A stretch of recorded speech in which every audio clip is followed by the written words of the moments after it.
அடுத்து தேர்தல் பணியை மேற்கொள்வதற்கு செங்கோட்டையன் மிக அழகாக அங்கே கொண்டு வரப்பட்டிருக்கின்றார். அந்த பணியை அவர் செவ்வனே செய்து கொண்டிருக்கின்றார். அடுத்ததாக பொதுக்கூட்ட மேடைகளிலே தங்கள் கட்சியையும் தங்கள் கட்சியினுடைய தலைவரையோ தங்கள் கட்சியினுடைய கொள்கைகளையோ கூட்டணிகள் அமையக்கூடிய சூழலை பொறுத்து அந்த கட்சிகளையோ தாக்கி பேசக்கூடியவர்களை எதிரிலே மிக கடுமையாக வன்மையாக சொற்களை பயன்படுத்தி பேசக்கூடிய இலக்கிய ஆற்றல் படைத்த திரு நாஞ்சில் சம்பத் அவர்கள் அங்கே களமிறக்கப்பட்டிருக்கின்றார். கட்சியிலே சேர்ந்த பிறகு பரப்புரை செயலாளராக.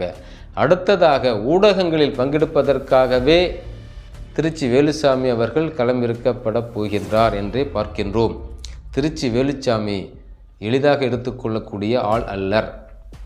அவர் முன்னரே தமிழகத்திலே சுப்பிரமணிய சாமி தலைமையிலான ஜனதா கட்சியில் இணைந்து பணியாற்றியவர். அதன் பின்னர் காங்கிரஸிலே இணைந்து காங்கிரஸிலே பல்வேறு படிநிலைகளை கண்டவர்.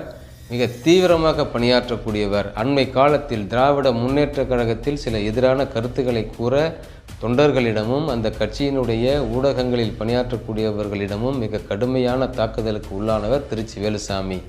இப்பொழுது காங்கிரஸிலிருந்து சற்றே அவர் அமைதியாக ஒதுங்கியிருக்கின்றார். அவர் விரைவில் தமிழக வெற்றி கழகத்தில் இணையப் போகின்றார் என்பதே நமக்கு அறிந்த செய்திகளில் நாம் பார்க்கின்றோம்.